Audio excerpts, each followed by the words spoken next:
Lord, a return of that fire and passion, fire and passion, fiery passion in Jesus' name. Whoa, fiery passion in Jesus' name. Thank you, Lord. Hallelujah. Whoa. Yes, yes,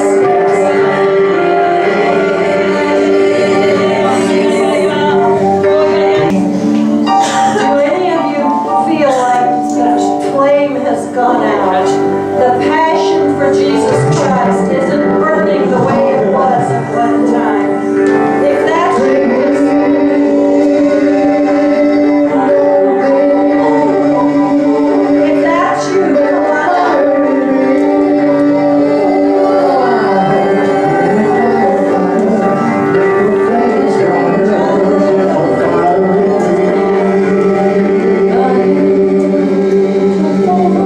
Jesse, I think I'm gonna have Matt. Matt, would you help catch, please?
Christ in Jesus' name.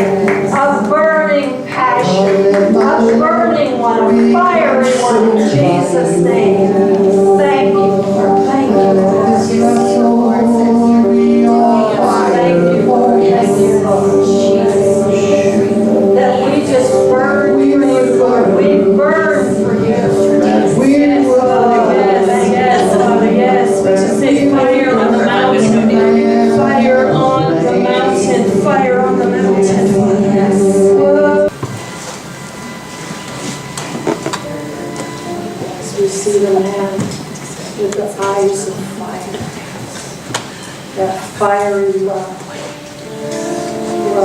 Thank you,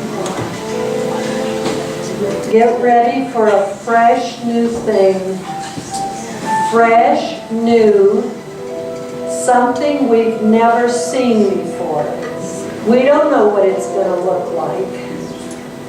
We can't go by what it looked like in the past. And a lot of times, those who have been a part of a previous outpouring of the Spirit of God, they want it back in the good old days. Hey, we're going past the good old days. We're going to the better days. From glory to glory we go. The deception is this. We've seen it all before and we know how to do it. We know it. Sometimes we're a little too smart for our own britches. Smarty pants. This attitude could cause us to miss the new thing God's about to do. We have to come to the place where we say, I don't know it all. In fact, I'll tell you what, things I used to know I've had to unlearn. And I'm still unlearning things. We don't know it all, and we don't know what it's going to look like. We keep hearing prophecies about a wave of God coming, and especially Prescott, Arizona. We've heard, haven't we, John? And some of us have probably gotten even discouraged and say, when? I don't know when. But I believe that we're going from glory to glory. And I believe we're going to see God does new all the time. Every day, doesn't He? Fresh, new, and I keep reiterating the word fresh. Fresh, new move of the Holy Spirit. Fresh, new move. It's something I have no idea. It's beyond what I can even think or you can think. Whoa.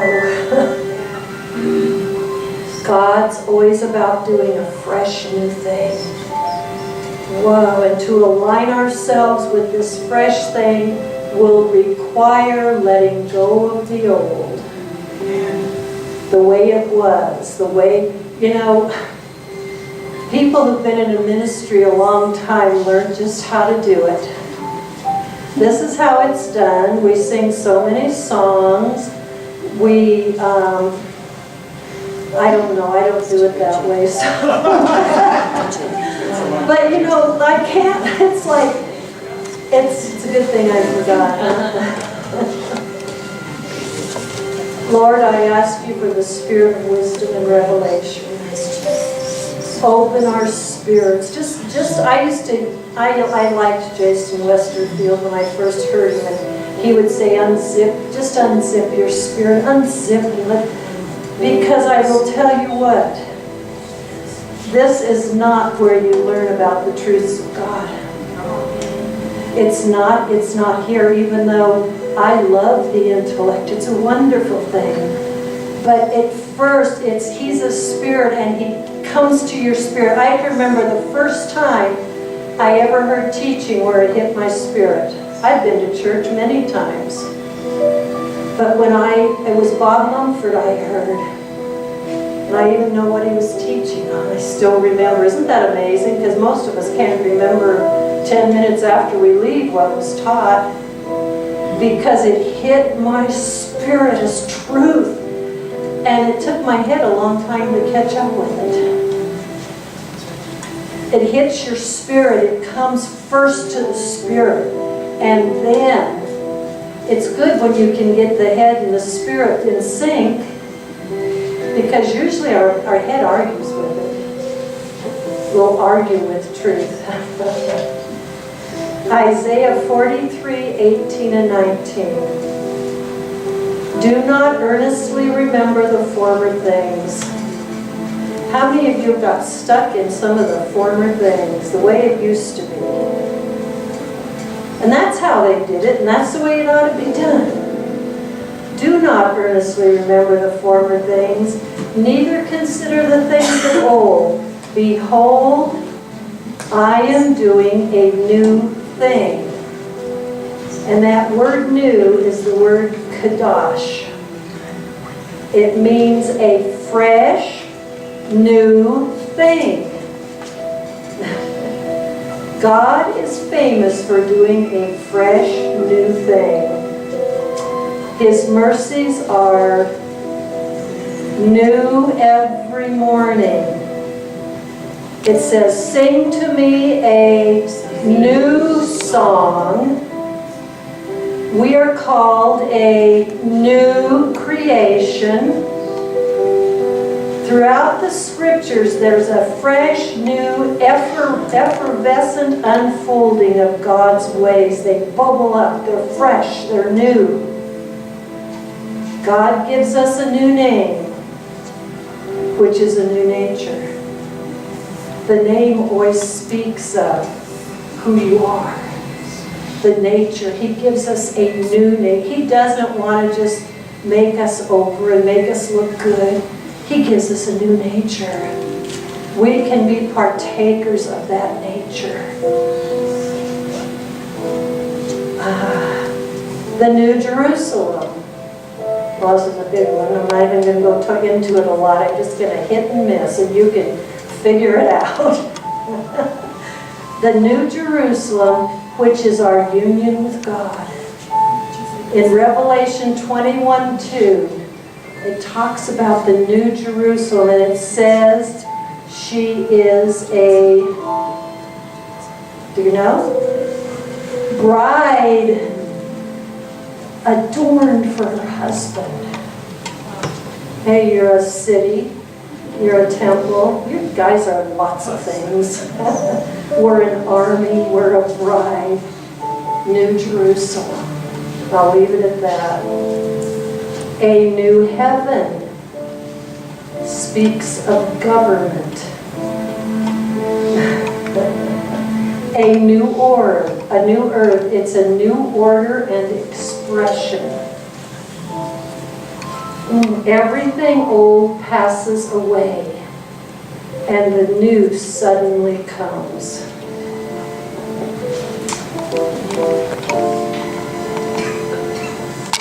Okay, now I'm going to switch. Matthew 9:16 and 17. And who would mend worn-out clothing with new fabric? When the new cloth shrinks, it will rip, making the whole worse than before. And who would pour fresh, new wine into an old wineskin? Eventually, the wine will ferment and make the wineskin burst, losing everything. The wine is spilled and the wineskin ruined. Instead, and I'm going to, anyway, new wine is always poured into a new wineskin so that both are preserved. The truth here is profound, but it's very plain. The old cannot be mixed with the new. You can't just patch things up. Okay, we see God's doing a new thing, but we still want to keep the old, and we just try to put a patch on it. It won't work. You can't mix the old and the new. New wine is the fresh, new outpouring of the Holy Spirit. It's a new move of God. It's something we've never seen before. That's what the wine is. It's the wine of the Holy Spirit. And the wineskin is the container that holds the new wine. And I'm going to say this, I didn't know if I would, but I will. You will only find the new wine where a new wineskin is forming. I'll say it again. You will only find the new wine where a new wineskin is forming. You have to have like riverbanks.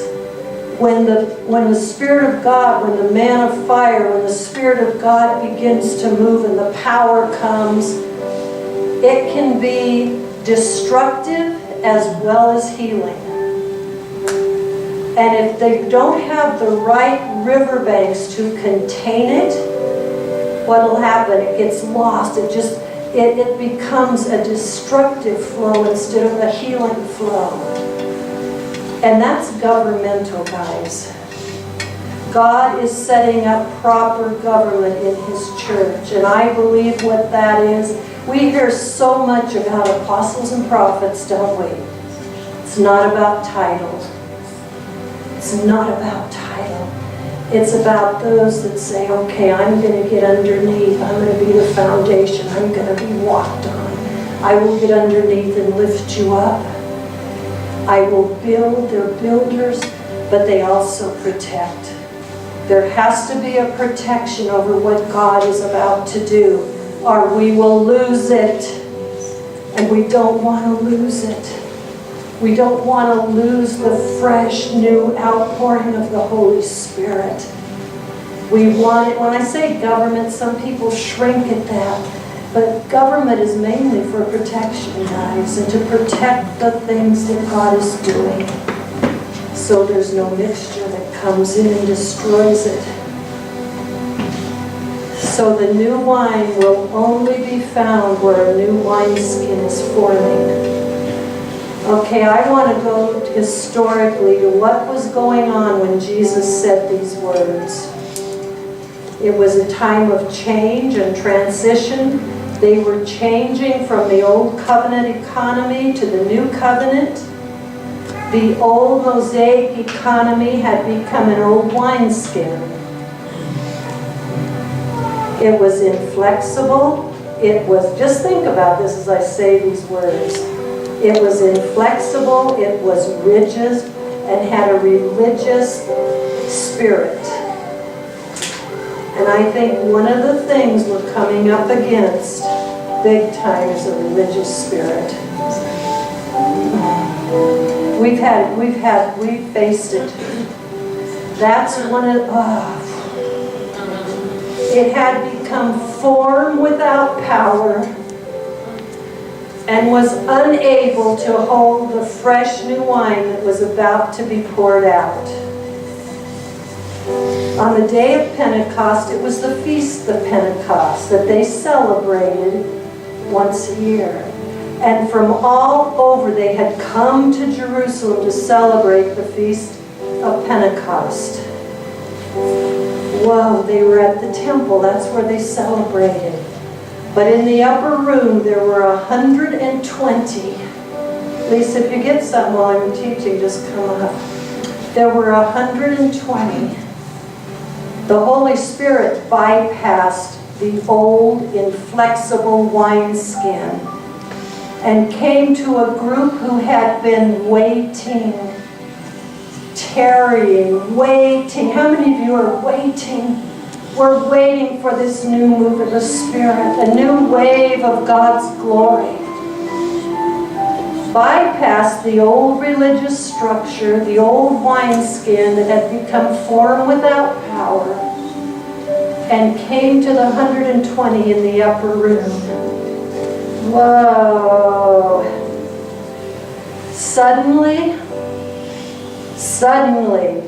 there came a sound from heaven like a rushing of a mighty tempest blast. And it filled the whole house. And they were all filled with the Holy Spirit and began to speak in unknown, to them unknown, but the people around, all around, could hear them speaking in their own language. What were they accused of? What were they accused of? Being drunk. And Peter said, these are not drunk as you suppose, but by golly, they are drunk. They are drunk, they are inebriated with the Holy Spirit. With new, fresh wine. They were inebriated with the new, fresh wine. Whoa. Whoa. Whoa. Now I'm going to go to Song of Solomon.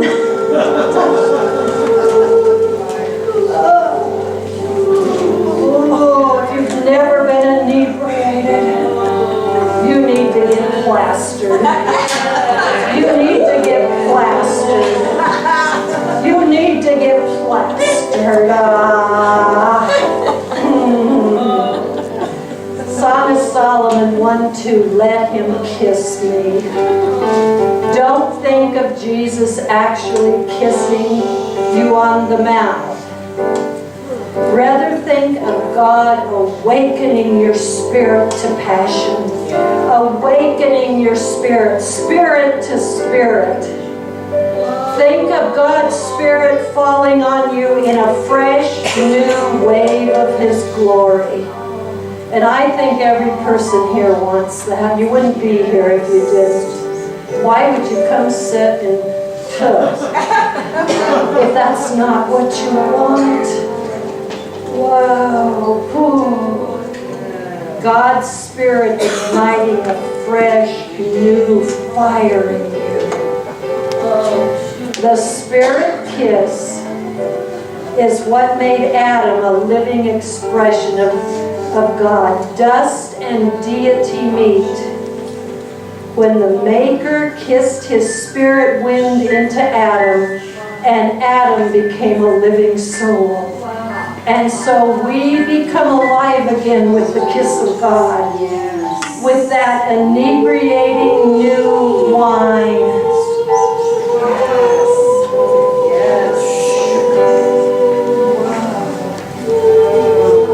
The word for kisses and the word for take a drink of wine is nearly the same word. The implication is that God's lovers will be drunk, inebriated with that fresh new wine of His love, of passionate love, passionate love.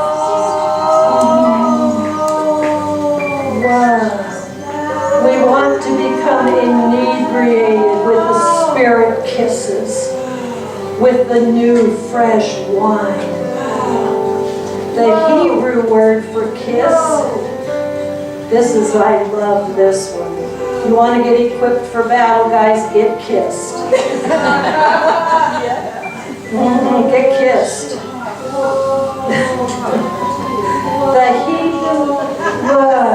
The Hebrew word for kiss can also mean to equip and to arm for battle. To arm for battle, you will become a warrior bride. To arm for battle, we need His kisses to become warriors for the King. Warriors for the King. Whoa, inebriation, drunkenness. Whoa. This one too. I'm almost done. Psalm of Solomon 2:4. He brought me into His banqueting table.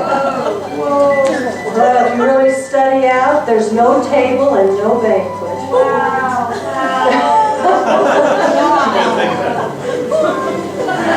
In the Hebrew, it's not a banqueting table. He brought me into His house of wine. He brought me into His house of wine. The Holy Spirit, the new wine of the Holy Spirit is in this realm. The new wine of the Holy Spirit is the new fresh wine of the Holy Spirit. The ecstatic realm, the realm of mysteries, it's mysterious. The realm where the mysteries are, where you get intoxicated with the fresh new wine, where you are equipped and armed for battle. Whoa, whoa. And you know who we fight? If we fight the right enemy, we'll quit fighting one another.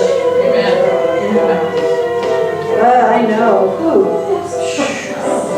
Whoa. Wow, as she was just teaching, wow, I just heard without this, we only produce Ishmaels. Wow, wow, without the kiss. Without the kiss. Oh, it's just man producing Ishmaels. We've all probably produced an Ishmael or two. I think that's about, I think that's about all we've done. Wow. We've had promises, many promises. And when they don't come as soon as, well, I'm one to try and make it happen. Kind of like Abraham. Do you know what I like though? In the faith chapter, you know what it says about that dude? You know what it says about him? I want that said about me. He never wavered at the promises of God. You don't think Ishmael was a big waver? That was a big one. Well, when it comes over to the New Testament, that's not, it was his heart that was remembered. He wanted to see the promise come forth. And sometimes we want to see it so desperately. We even try to hype it up and make it happen and get everybody jumping and jiving and whatever. We do. I've seen it. We want to see it happen. Whoa. I want it to be said of me, she never wavered at the promises, but I know I did. We know we produced Ishmaels, but I'll tell you what, there's an Isaac coming forth. There's an Isaac company coming forth, that which is birthed of the Spirit and that which receives the promises, the promised child. The bride of Christ is rising up and awakening, passionate bride. Whoa.